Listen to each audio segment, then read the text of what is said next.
শিক্ষাই জাতির মেরুদণ্ড এমন একটি প্রবাদ আমাদের বাংলা ভাষায় প্রচলিত রয়েছে, যে শিক্ষা প্রদানে সবচেয়ে বড় ভূমিকা রাখেন শিক্ষক সমাজ। প্রাথমিক বিদ্যালয় থেকে শুরু করে বিশ্ববিদ্যালয়ের গণ্ডি পর্যন্ত সবখানেই শিক্ষকদের গুরুত্ব অপরিসীম। বিশেষ করে প্রাথমিক এবং মাধ্যমিক পর্যায়ে যে কোনো শিক্ষার্থীর মেধা, মনন এবং রুচি গড়ে তুলতে একজন শিক্ষক যে ভূমিকা পালন করেন, সেটি পরবর্তীতে একজন শিক্ষার্থীর জীবনে অনুঘটক হিসেবে কাজ করে, যে কারণে শিক্ষকের প্রতি সহনশীল এবং শ্রদ্ধা সম্মানের জায়গা তৈরি হয় সারা জীবনের জন্য। একজন ভালো শিক্ষক দেশ গড়ার কারিগর হিসেবে কাজ করে যান আজীবন। তবুও চাকরির নীতিমালা অনুযায়ী একটা সময় শিক্ষকতার পেশাকে বিদায় জানাতে হয়, আর একজন ভালো শিক্ষকের বিদায় বড় ধরনের শূন্যতার সৃষ্টি হয় সেই শিক্ষা প্রতিষ্ঠানে। যে স্নেহ, মায়া, মমতা এবং ভালোবাসা দিয়ে নিজের শিক্ষার্থীদের মননশীল এবং আধুনিক চিন্তাধারার মানবিক মানুষ হিসেবে গড়ে তোলার প্রচেষ্টা চালিয়ে যান একজন শিক্ষক, তার সারা জীবনের জন্য স্মৃতি হয়ে থাকে প্রতিটি শিক্ষার্থীর জীবনে। তবে এমন শিক্ষকের সংখ্যা খুবই সীমিত আমাদের দেশে। বেশিরভাগই যেখানে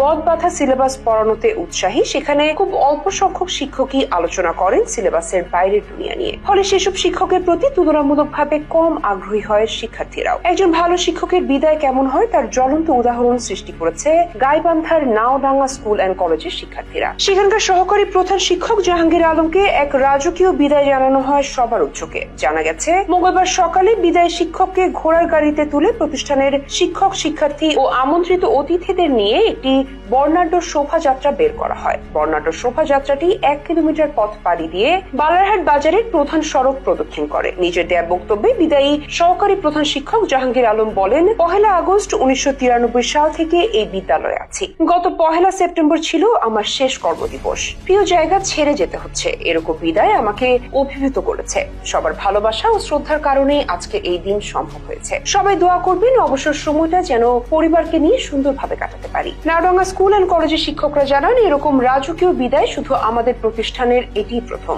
বলতে গেলে বিদ্যালয়ের ইতিহাসে হয়ে থাকবে। সে সঙ্গে অঞ্চলের শিক্ষাঙ্গনের জন্য একটি গৌরবের দিন। একজন প্রকৃত শিক্ষক মানুষের হৃদয়ে কিভাবে স্থান করে নিতে পারেন, আজকের এই আয়োজনই তার প্রমাণ। নাওডাঙ্গা স্কুল অ্যান্ড কলেজের অধ্যক্ষ প্রধান আব্দুল হানিফ সরকার বলেন, 1 আগস্ট 1993 সাল থেকে এই প্রতিষ্ঠানের সততা ও নিষ্ঠার সঙ্গে দীর্ঘ 32 বছর কাটিয়েছেন তিনি। আমার সঙ্গে তার পথ চলা 21 বছর। মঙ্গলবার বিদায় নিলেন প্রিয় সহকর্মী। তিনি ছিলেন পরামর্শদাতা ও পথ চলার সাথী। তার সুস্থতা ও সুন্দর জীবনের জন্য সবার কাছে দোয়া কামনা করছি।